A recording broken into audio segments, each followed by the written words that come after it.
Je suis accompagné de mon épouse Émilie, nous sommes de Magog et je suis aussi avec nos amis Marie-Josée et René qui sont de Jonquière-Chicoutimi. Donc, en fait, d'entrée de jeu, je me souviens de l'histoire du frère Jean qui était tout à fait terrorisé à devoir parler en public et les anciens de son Église le convainquent à venir dire un mot devant toute l'Église. Alors, tout tremblant, claquant des genoux, il demande à l'Église, « Est-ce que vous savez qu'est-ce que je vais dire? » L'Église dit non, « Moi non plus » et il se sauve.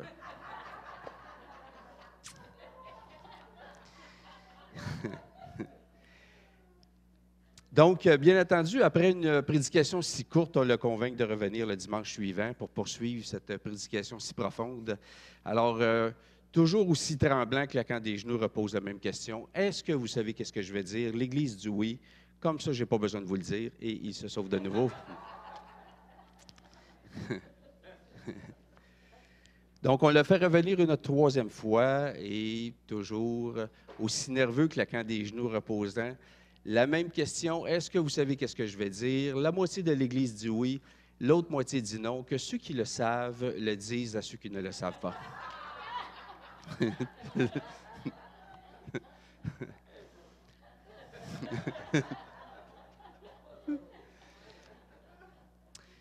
Et après quelques instants de silence, finalement, l'Esprit Saint a saisi ces paroles pour convaincre l'Église d'un message puissant. Que ceux qui le savent le disent à ceux qui ne le savent pas. Et c'est ce que nous faisons avec l'Association des fermiers chrétiens du Canada. Nous sommes un organisme chrétien interconfessionnel qui organise des campagnes d'évangélisation à la grandeur du Canada. Mon épouse et moi, nous sommes coordonnateurs pour le Québec. Nous avons connu ce ministère en 2007, suite à une prière que nous avions adressée à Dieu quelques années auparavant, puisque je suis dans le domaine de l'évangélisation depuis plusieurs années, dans toutes sortes de formes d'évangélisation connues et inconnues. Et avec toutes ces années d'évangélisation, je me suis rendu compte qu'il y avait beaucoup de lacunes dans nos églises pour différentes raisons. Entre autres, plusieurs d'entre nous avons fait l'erreur de porter sur nos épaules le fardeau du résultat comme si ça dépendait de nous-mêmes. Alors, plusieurs se sont découragés de l'évangélisation et j'ai adressé cette prière à Dieu. J'ai dit, Seigneur, de quelle façon je pourrais aider les chrétiens à témoigner de leur foi de façon simple et efficace? Je savais que Dieu m'avait entendu et je savais qu'il était pour me répondre, mais je ne savais ni quand ni comment. Et quelques années plus tard, 2 couples anglophones présentaient le message de l'Évangile, un petit peu comme je vais vous faire une démonstration tantôt dans un de nos kiosques en Estrie, et avaient besoin d'aide pour parler aux francophones. C'est venu à nos oreilles, à mon épouse et moi. Nous nous sommes présentés là lorsqu'on a vu les centaines de gens venir librement au kiosque, entendre le message de l'Évangile, simplement, clairement, efficacement, et nous remercier après avoir entendu ce qu'ils venaient d'entendre. J'ai immédiatement compris que c'était la réponse à la prière que j'avais adressée à Dieu quelques années auparavant. Les organisateurs de l'association nous ont demandé, à mon épouse et moi, si nous étions intéressés à organiser de nouveaux événements au Québec afin de développer ce ministère. Nous avons accepté de devenir coordonnateurs en 2009. On avait compris ce moment-là que n'importe quel chrétien né de nouveau qui marche dans le Seigneur pouvait présenter l'Évangile avec les 5 couleurs, comme je vais vous faire une démonstration tantôt. Donc, la vision de l'Association des fermiers chrétiens du Canada est de former et équiper les chrétiens au travers des districts locaux pour partager l'Évangile dans les lieux publics d'un océan à l'autre. J'ai une question pour vous ici ce matin. Quelle est l'une des prédications les plus simples et les plus courtes, les plus puissantes de tout le Nouveau Testament? On pourrait nommer Jean 3,16, n'est-ce pas? Hein? Effectivement, car Dieu a tant aimé le monde qu'il a donné son Fils unique afin que quiconque croit en lui ne périsse point, mais qu'il ait la vie éternelle. Effectivement. Je vous suggère celle-ci. Jésus disait à ses disciples, « Viens et suis-moi. » Quelle prédication courte et puissante, d'écouter le maître, de le suivre, de l'imiter. L'Association des fermiers chrétiens du Canada n'est pas seulement un ministère d'évangélisation, Marc 16, 15, 16, aller prêcher l'Évangile à toute créature, mais aussi Matthieu 18, 19, 28, 19, 20, aller faites de toutes les nations des disciples. Alors, c'est l'évangélisation et formation. C'est une école qui nous apprend comment partager l'Évangile simplement, clairement, avec nos concitoyens du Québec. Est-ce que le Québec a besoin de l'Évangile? Poser la question, c'est d'y répondre, n'est-ce pas? Alors, si nous sommes ici ce matin pour vous présenter un ministère que Dieu bénit par sa grâce, ce n'est pas simplement pour qu'on puisse, comme en tant qu'auditeur, apprécier ce ministère, mais c'est aussi et surtout pour vous tendre la main, pour vous dire, nous avons besoin de vous.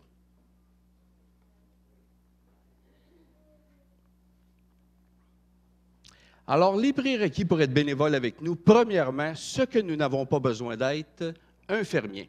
Pas besoin d'être un fermier pour être bénévole avec l'Association des fermiers chrétiens du Canada, seulement un semeur de la bonne nouvelle. Alors, un chrétien né nouveau qui marche dans le Seigneur, qui fréquente une église de façon assidue. Nous avons aussi une profession de foi commune à toutes les assemblées évangéliques. Notre façon de procéder est de louer un espace lors d'un événement public. Nous donnons gratuitement des articles aux gens contenant 5 couleurs. Ces couleurs nous racontent une histoire qui explique pourquoi nous le donnons. En retour de donner cet article, nous leur expliquons donc cette merveilleuse histoire des couleurs.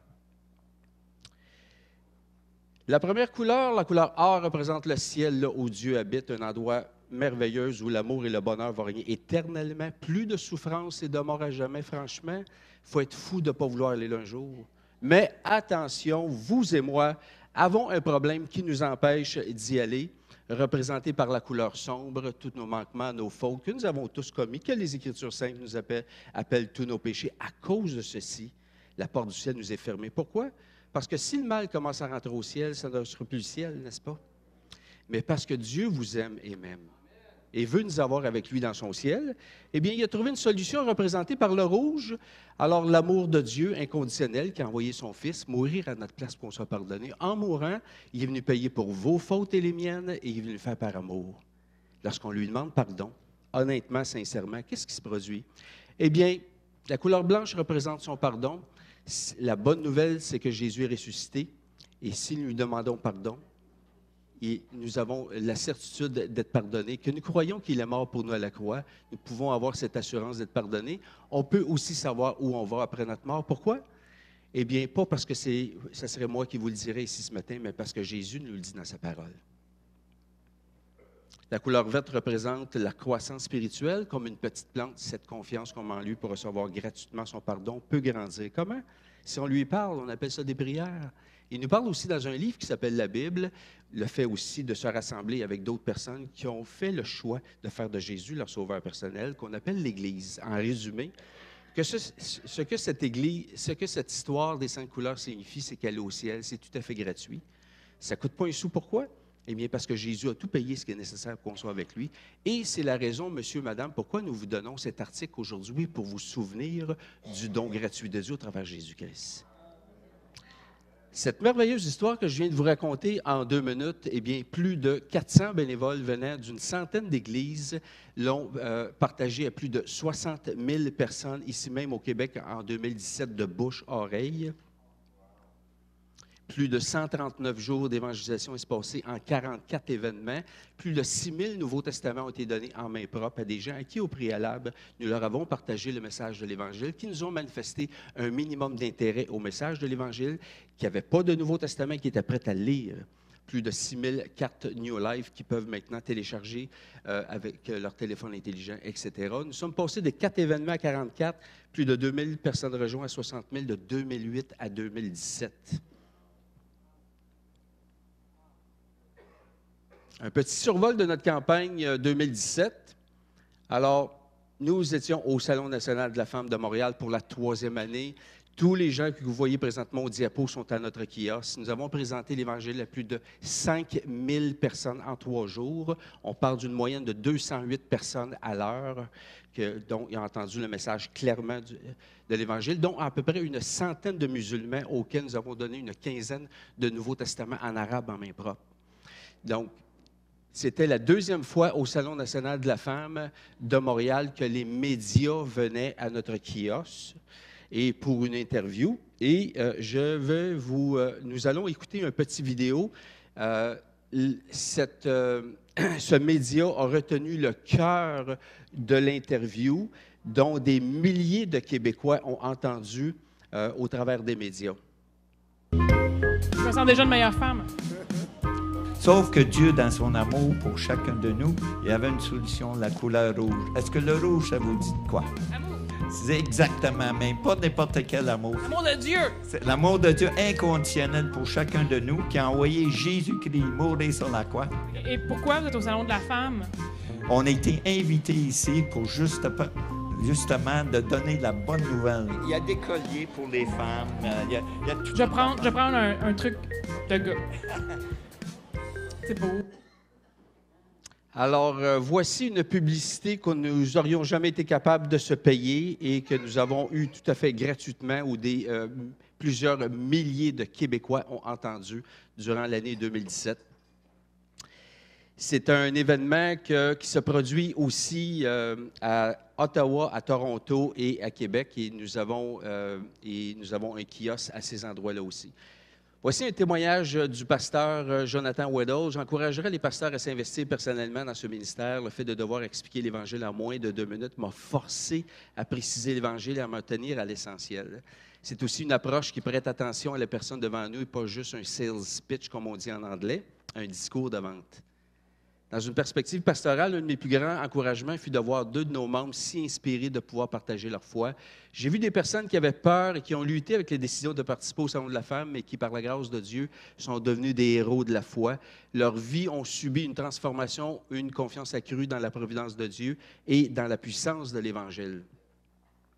Finalement, je tiens à vous dire merci. Je crois que vous avez saisi l'importance d'une approche qui attire l'attention sur quelque chose qu'ils peuvent voir et comprendre, afin de diriger tranquillement leur attention vers celui qu'ils ne peuvent pas voir, mais qui les appelle à se confier en lui simplement et librement. Jonathan Weddle, pasteur de l'Église baptiste à Chambly. Aussi un autre témoignage fulgurant ici. Merci tellement de m'avoir permis de vivre ces moments. Mes 3 journées au kiosque ont été les journées les plus intenses depuis ma conversion. Je me sentais tellement béni de pouvoir annoncer l'Évangile à tant de personnes. Ce qui était le plus extraordinaire, c'est qu'elles écoutaient. Les gens buvaient nos paroles et on voyait un sourire se dessiner sur leur visage quand le message arrivait à leur cœur. C'était magnifique, émouvant. J'ai dû l'annoncer plusieurs centaines de fois et la plupart du temps, des frissons parcouraient mes jambes tellement j'étais ému par leur réaction, tout simplement incroyable. Toute la palette de réactions était là, d'une indifférence simulée, car on voyait que dans les mots-clés, la personne réagissait par son regard à l'émerveillement total. Les gens revenaient pour me remercier encore. Je me croyais dans un beau rêve d'évangéliste. Je vous assure que mes mots sont bien pâles à côté de mon expérience. C'est simple. J'en endormais pas la nuit. J'étais bien trop excité parce que je vivais. Nous étions au Salon national de la femme d'Ottawa pour la 2e année.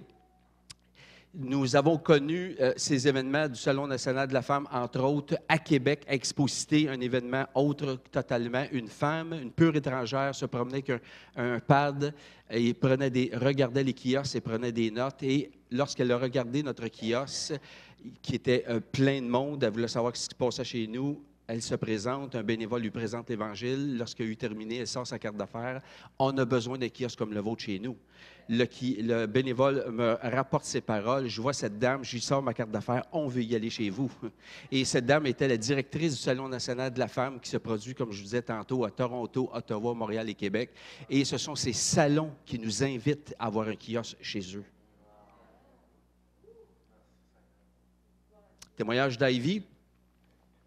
Participer au ministère des Fermiers chrétiens a été une expérience extraordinaire pour moi. Jamais auparavant n'ai-je pu raconter le message de l'Évangile de façon personnelle à plus de 500 personnes en l'espace de seulement 5 jours. Elle est missionnaire. J'ai été agréablement surprise de la réceptivité des gens à la fin de la présentation. Presque tous avaient un grand sourire et m'ont remercié sincèrement de les avoir partagé ce beau message. J'ai remarqué dans les yeux, dans le comportement des gens, une soif réelle pour Dieu allant des plus jeunes aux plus vieux. Lorsque j'arrivais à l'explication de la solution de Dieu, de comment Jésus avait payé pour mes fautes à ma place, souvent la personne enlevait ses lunettes de soleil ou s'approchait pour écouter plus attentivement. Certains revenaient au kiosque pour réentendre l'histoire et ils amenaient avec eux parents ou amis. C'était vraiment quelque chose à voir. Voici quelques commentaires que j'ai entendus de la part des visiteurs. J'espère que vous allez revenir l'année prochaine. Tout le monde va être plus de bonne humeur après avoir entendu cette belle histoire. Il faut que vous allez écouter cette histoire des visiteurs parlant à d'autres visiteurs.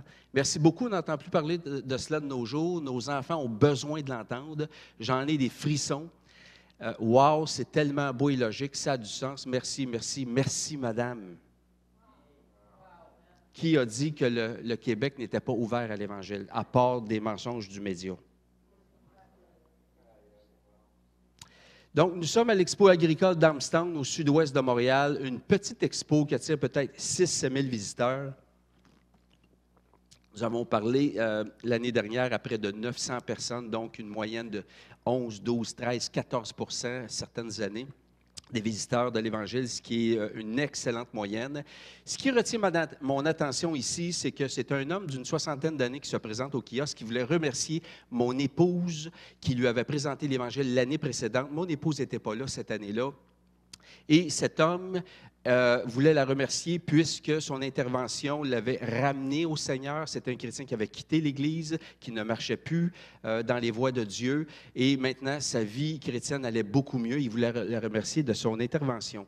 Ce qui retient mon attention ici, suite à cette expérience, c'est que Dieu utilise ce ministère non seulement pour répandre le ministère de l'Évangile à un grand nombre de non-chrétiens, mais aussi beaucoup de bienfaits collatéraux. Des chrétiens qui ont quitté l'Église reviennent au Seigneur, des chrétiens qui n'ont à peu près jamais partagé l'Évangile dans leur vie, en une présence dans l'un ou l'autre de nos kiosques, présentent l'Évangile à plus de monde que depuis qu'ils sont chrétiens. C'est un brise-glace pour eux. Ils partent avec des articles et ils témoignent par la suite à leurs voisins, à leurs membres de leur famille, à leurs collègues de travail, et la glace est brisée pour eux. Des églises qui travaillent ensemble, qui n'ont jamais travaillé ensemble.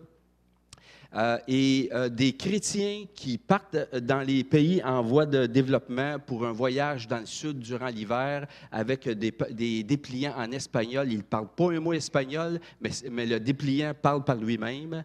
Alors, beaucoup de bienfaits collatéraux. Et j'ajouterais à ceci, vraiment, la cerise sur le gâteau.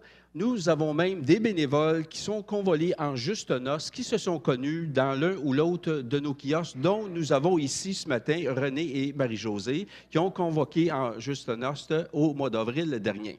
Maintenant, je tiens tout de même ici peut-être à prévenir les célibataires dans cette salle que nous n'avons pas décidé de débuter un nouveau volet d'agence matrimoniale. Donc, s'il vous plaît, si vous venez bénévole avec nous, que ce soit pour des motifs purs et désintéressés, s'il vous plaît.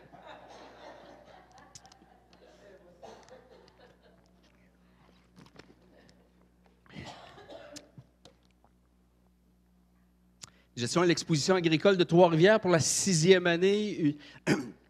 Je me souviendrai toujours de la première année d'un jeune homme d'environ 13 ans qui vient au kiosque pour recevoir un bracelet de caoutchouc avec les 5 couleurs. C'est un article par personne par événement.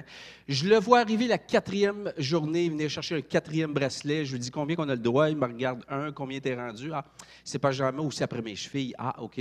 Mais là, tu dois commencer à connaître l'histoire des couleurs pas mal. Il dit oui. Alors, en retour de venir chercher un autre bracelet, bien, tu pourras peut-être partager cette merveilleuse histoire à tes amis. Il dit c'est parfait. Donc, bien entendu, il revenait au kiosque avec des amis et comme commission, il prenait un autre bracelet de caoutchouc. Je le vois arriver la 10e journée, alors il me rassure, « Hey, pas peur, je ne viens pas chercher un autre bracelet, c'est parce que j'ai des amis qui sont dans les manèges, ils ne veulent pas venir au kiosque, je fais tout simplement rapporter le petit dépliant explicatif pour qu'ils puissent entendre l'histoire des 5 couleurs. » Le jeune qui ne connaissait pas l'Évangile au début de l'expo est rendu un évangéliste à la fin.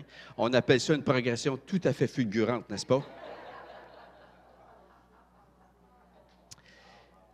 Un homme qui se promenait devant notre kiosque à l'Expo agricole, qu'un pur étranger ne connaissions pas, nous l'invitions à avoir un article gratuitement, il refusait poliment. La dernière journée, il se présente. Je suis le responsable des exposants du Trois-Rivières en blouse. Je vous ai étudié, j'ai vu que vous êtes un kiosque à caractère religieux. Chez nous, nous n'avons pas cette clause de ne pas avoir de kiosque à caractère religieux. Vous êtes le bienvenu chez nous. Il y a le contrat des mains et il me donne ça en main propre.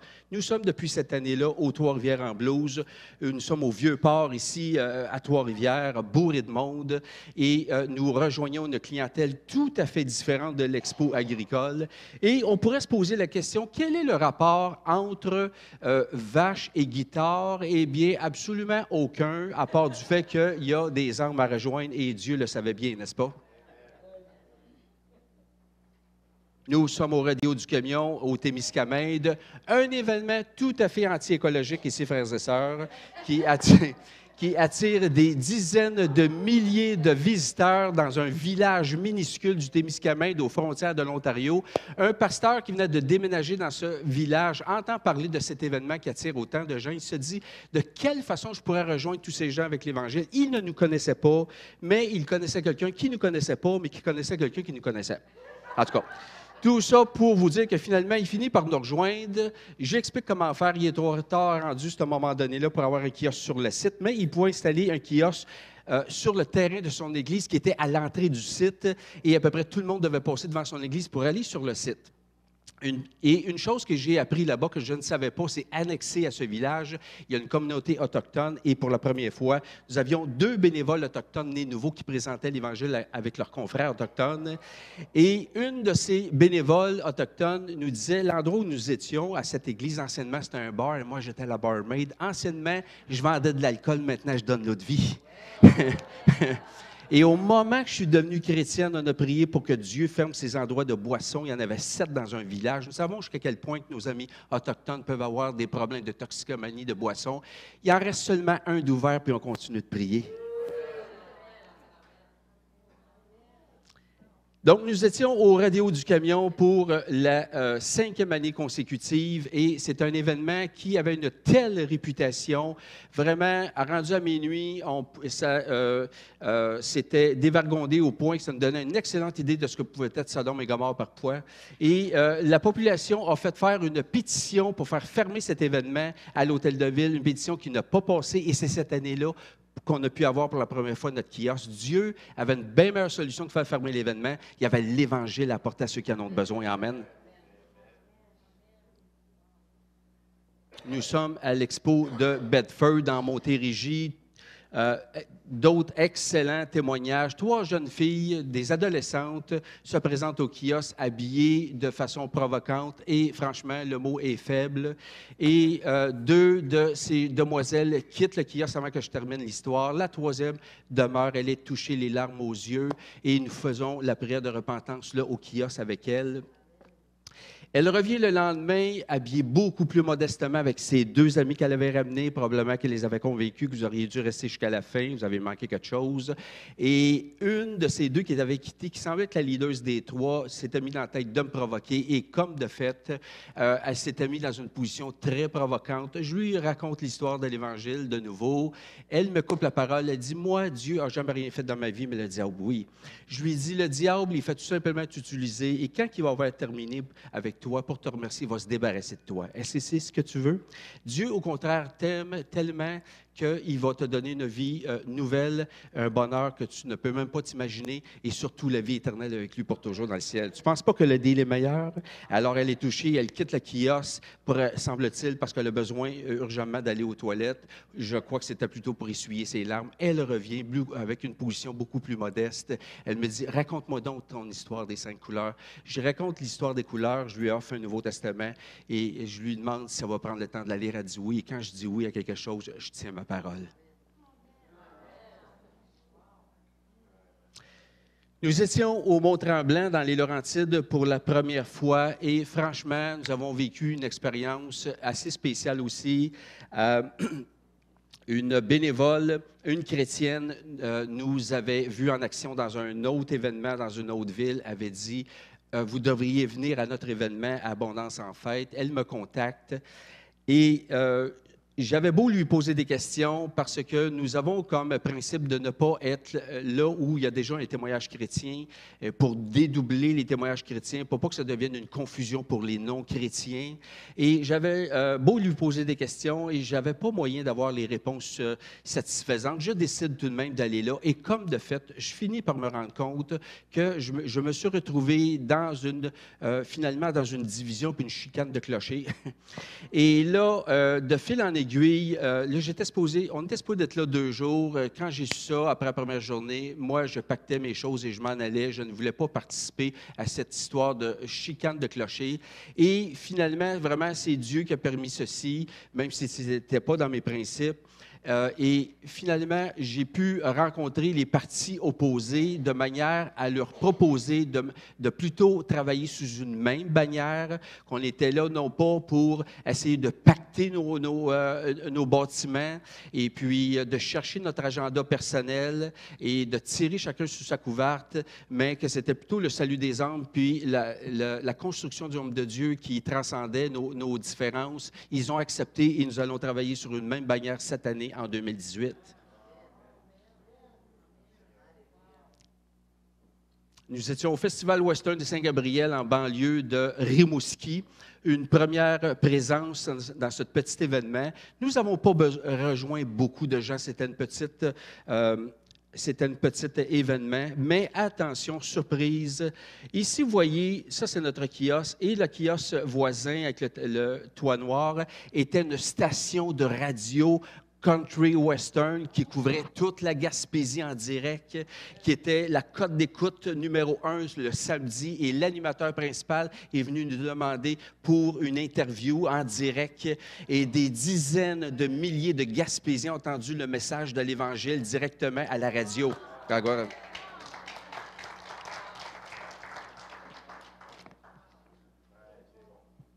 Dans les petits pots, les bonnes onguents.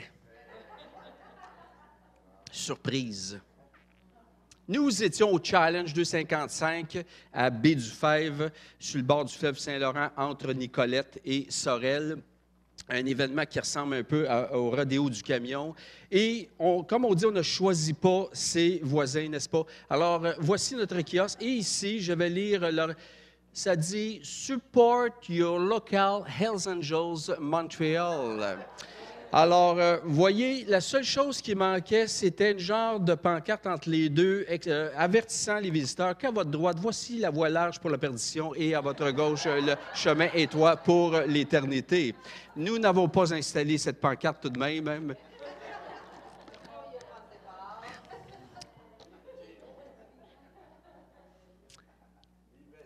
Nous étions à New Richmond, dans la baie des Chaleurs, pour la première fois. Un petit événement. Et surprise, nous n'avons pas rejoint beaucoup de gens. C'était un très petit événement, mais où ce que c'est que nous devions retourner à chaque soir où nous logions, il y avait une annonce et c'était cet événement de Bluegrass, le plus grand festival de l'Est du Canada. Et à New Richmond, nous avons été, que je ne connaissais pas comme événement, nous avons été voir le dirigeant de cet événement et il a accepté que nous ayons un kiosque cette année tout à fait gratuitement. Nous étions à Richmond pour la 9e année consécutive en Estrie. Parfois, nous avons des moments un peu plus tranquilles et je vois un jeune homme au début de la vingtaine passer devant le kiosque, tout habillé en noir et des anneaux un petit peu partout sur lui, puis avec une peignure tout à fait spéciale. Il ne dit pas un mot. Et il revient, il prend un bâton de marche, il me regarde. Est-ce qu'un sataniste a le droit d'avoir un bâton de marche? Absolument. Je lui présente le message de l'Évangile. Nous avons une excellente discussion ensemble. Il quitte le kiosque, il revient un petit peu plus tard. Je suis occupé avec un autre visiteur. Il prend une chaise, il s'assied, il parle avec d'autres bénévoles. Lorsque j'ai eu terminé avec mon visiteur, il me regarde. Si je décide de devenir chrétien comme toi, je veux-tu pouvoir faire la même chose que toi? Absolument. Le lendemain, il revient avec tous ses chums qui est habillé, pareil comme lui, au kiosque pour qu'il puisse entendre le message de l'Évangile.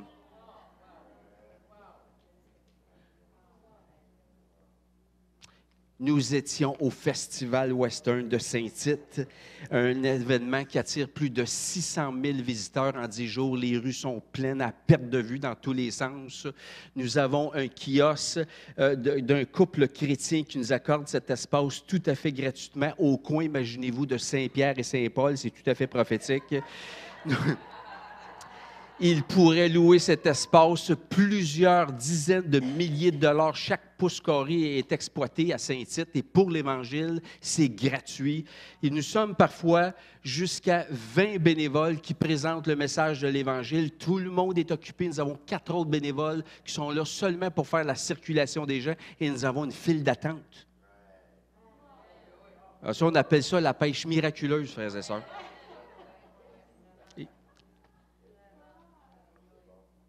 Comme vous voyez ici, excusez. Oh,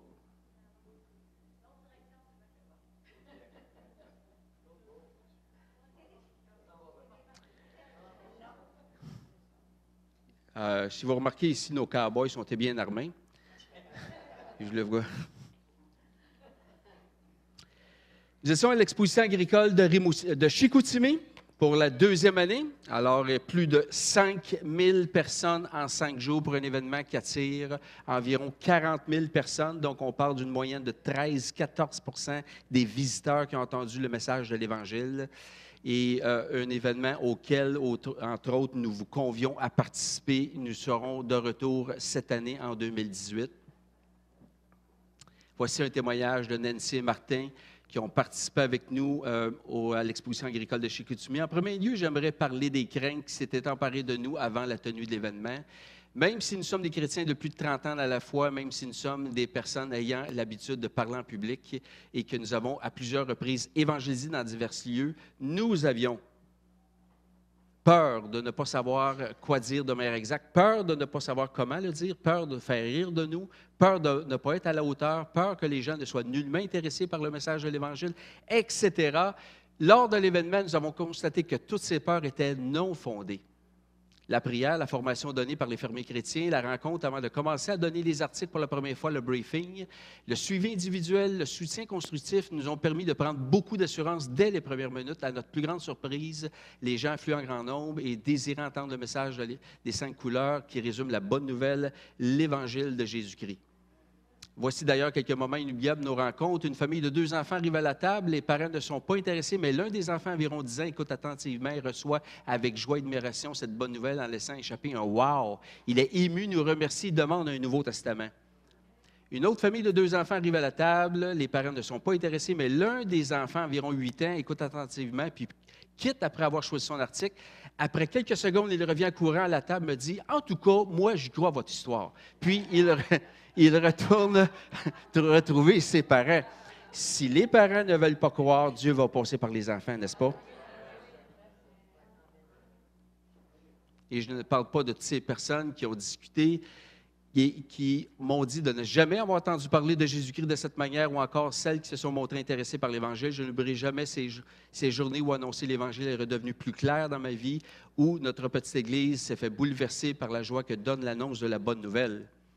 Il est faux de croire que les gens n'ont pas soif. Ces mensonges viennent de l'ennemi. Si nous voulons voir Dieu à l'œuvre lorsqu'il nous appelle, il faut par la foi dire « Me voici, Seigneur », et nous serons aux premières loges pour le voir agir. Mon épouse et moi sommes bénis d'avoir eu cette grâce de participer. Merci à tous ces gens qui travaillent à garder l'association en constante progression, que le Seigneur continue de faire grandir cette œuvre. Nous étions au Salon de la spiritualité à Chicoutimi pour la première année. Nous devrions y retourner cette année. Nous avons rejoint plus de 900 personnes en 2 jours sur environ 1200 visiteurs. On parle d'une moyenne de 75 % des gens présents ont entendu le message de l'Évangile en 2 jours. Ce qui est tout à fait phénoménal.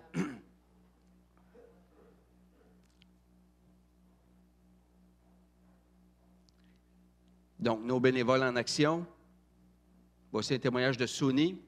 En arrivant pour monter le kiosque, avec encore ma veste sur le dos, déjà des gens étaient impressionnés du stock qu'on avait dans le kiosque.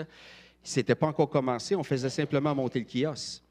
J'ai dit que tous les objets dans le kiosque sont gratuits et elle ne croyait pas cela, car elle disait qu'aujourd'hui, rien n'est gratuit. J'avais verni mes ongles de l'histoire des 5 couleurs et vu qu'il n'y avait aucun article de sortie, je me suis servi de cela pour raconter l'histoire. Ils ont été touchés de mon récit et le mari a dit qu'il croyait vraiment en Dieu. Finalement, j'ai su qu'ils étaient les responsables de l'événement. En terminant, elle m'a dit qu'elle était vraiment heureuse que nous faisions partie de l'événement cette année. J'ai trouvé que partager l'Évangile à cet événement, c'était du bonbon. C'était étonnant de voir l'ouverture des gens en recherche. On pouvait voir que c'est une place privilégiée pour parler de Dieu. Des événements auxquels nous vous convions, l'exposition agricole de Chicoutimi, mettez ceci dans votre agenda du 25 au 29 juillet. Date à confirmer encore. Salon de la spiritualité, 27-28 octobre. Possibilité d'une addition d'un nouvel événement, peut-être ici au lac ou peut-être une autre au Saguenay. Nous, c'est encore à déterminer. Toute la liste de nos événements est sur notre site web. Exactement.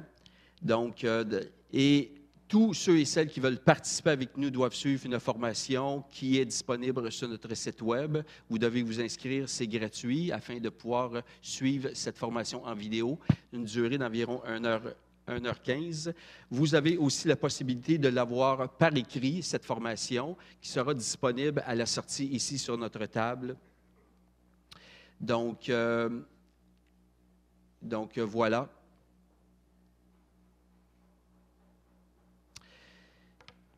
Voici l'histoire de Bûcheron Chrétien. Alors, notre ami Bûcheron Chrétien avait un contrat. Il devait passer 6 mois avec une bande de bûcherons ayant la réputation d'être des buveurs, des blasphémateurs et des batailleurs, et qui n'avaient que faire des choses religieuses. Alors, bien entendu, tous ses amis chrétiens, à notre ami Bûcheron Chrétien, étaient très inquiets pour lui, n'est-ce pas, de le voir revenir tout à fait démoli et massacré de cette expérience. Quelle ne fut pas leur surprise de le voir revenir en pleine forme avec le grand sourire aux lèvres. Mais comment as-tu réussi? Nous qui s'attendions à te voir réussir, revenir tout à fait démoli de la vie, eh bien, vous vous êtes inquiétés absolument pour rien parce que j'avais planifié mon coup. Je n'ai jamais dit à personne que j'étais chrétien et j'ai toujours lu ma Bible à cachette.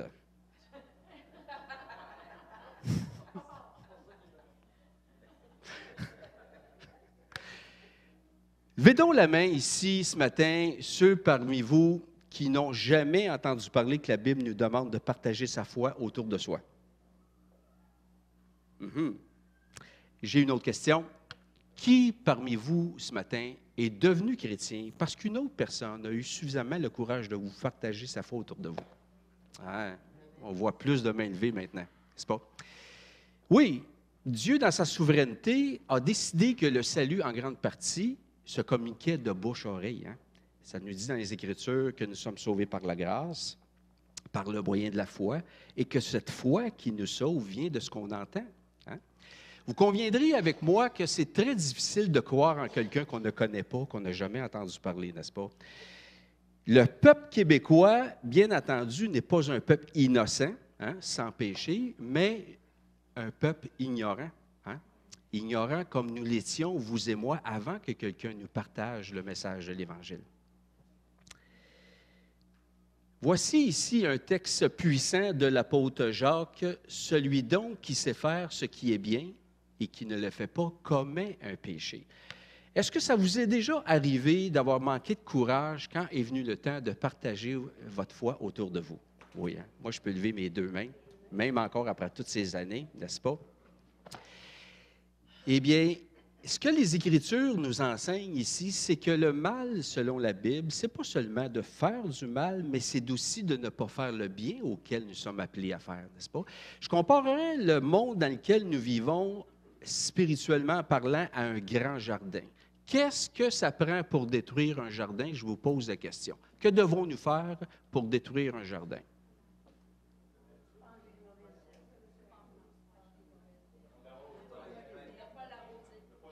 C'était toutes des bonnes réponses. Je vous suggère celle-ci. On a besoin de rien faire. Les mauvaises herbes vont pousser, le soleil va sécher les plantes, les bébites vont manger les racines, la maladie va se pogner dans le plant, la souris va commencer à manger le pied du plant, les marmottes vont y donner un bon coup et les chevreuils vont terminer l'ouvrage. On n'a pas besoin de rien faire et c'est vraiment la figure. N'y a-t-il pas de mauvaises herbes qui poussent dans notre société aujourd'hui, frères et sœurs? Oui, hein? Je vous dirais que de connaître la vérité et surtout la solution en connaissant l'Évangile et en ne faisant rien avec, eh bien, nous participons indirectement à la destruction de notre propre société, frères et sœurs. C'est quelque chose que nous ne devons pas garder pour nous, n'est-ce pas? Oui, mais Sylvain, là, franchement, là, je t'écoute, là, mais, tu sais, moi, là, je ne suis pas un évangéliste, là, puis, connais pas bien ma Bible, hein, tu sais bien. Puis, il y a encore plein d'affaires que j'ai à changer dans ma vie. Tu sais, je ne suis pas parfait, moi. Puis, je suis ben trop gêné. Puis j'ai pas le temps. Je suis occupé. Je cours partout tout le temps. Puis, le monde ne sont pas ouverts. Ça vous dit-tu quelque chose, ça?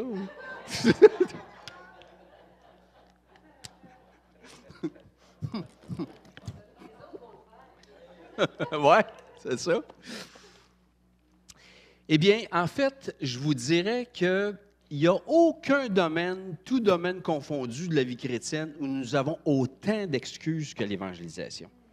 Si le diable n'a pas pu nous empêcher d'être sauvés, il va tout de même avoir accompli quelque chose en nous empêchant de participer au salut des autres, de n'importe quelle façon.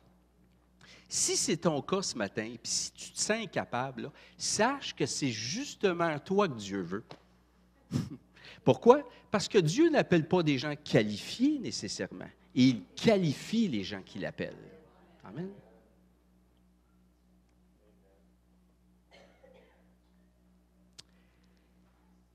Qu'est-ce qui a bien pu démarquer les 400 bénévoles qui ont participé avec nous d'abord? C'est-tu parce qu'ils étaient plus spirituels, qu'ils connaissaient plus le Bible, qu'ils étaient moins gênés, qu'ils avaient plus le temps que vous et moi? Non. Ils ne connaissaient pas plus les couleurs. Je peux rajouter ça comme un. Ils ont tout simplement retenu ceci, frères et sœurs. Ils étaient exactement comme vous et moi, aucune différence. Ils ont tout simplement fait un pas de foi. Retenez ceci, OK? Maintenant, lorsqu'on pense à l'évangélisation, quel texte biblique nous vient-il dans la mémoire? On pourrait en nommer plusieurs. Voici peut-être les deux les plus connus. Hein? Matthieu 28, 19, 20, Marc 16, 15, 16. Allez, faites de toutes les nations, allez prêcher l'Évangile à toute créature. Quel est le point commun de ces deux textes ici, frères et sœurs? Allez. Hein? Allez ici. Remarquez que ça ne dit pas « attendez qu'ils viennent à vous », parce qu'on va attendre longtemps. Ça dit « allez ». Pourquoi? Parce que les gens ne viendront pas à nous. Aller ici est un pas de foi, frères et sœurs. J'ai parlé de foi tantôt, n'est-ce pas? Du pas de foi que ces bénévoles ont fait. Tout ce qui a rapport au royaume de Dieu fonctionne par la foi. Et qu'est-ce que la foi produit dans le royaume de Dieu? C'est comme une clé qui libère la puissance de Dieu sur nos vies pour nous rendre capables d'accomplir ce que Dieu nous demande de faire. Non pas la grande suggestion, mais le grand commandement d'aller. Jésus a commencé son ministère en évangélisant, n'est-ce pas? Son ministère public. Il a terminé en disant à ses disciples d'aller. C'est l'alpha et l'oméga du ministère public de Jésus-Christ. Voici l'appel du Seigneur. J'entendis la voix du Seigneur disant, « Qui enverrai-je et qui marchera pour nous? » Je suis toujours étonné de voir que Dieu, même après toutes ces années, se cherche encore des bénévoles. Je répondis, et que la réponse du prophète soit la nôtre ici ce matin, frères et sœurs. Me voici, envoie-moi. Amen. Vous viendrez nous rencontrer après le service. Alors, si vous avez questions pour des informations, recevoir aussi notre magazine Le Sommeur contenant des témoignages, anecdotes, comme vous avez entendu, édifiants, percutants. Prendre des articles d'évangélisation aussi sur notre table et aussi ce que je vous ai mentionné, la formation écrite que vous pouvez aussi suivre en vidéo sur notre site web. Devenez partenaire. On parle ici principalement d'un soutien d'ordre financier. Alors, si vous avez à cœur aussi de nous aider dans la prière et de façon financière, eh bien, nous vivons par la foi. Alors, bien entendu, ça sera aussi très apprécié. Merci. Que Dieu vous bénisse.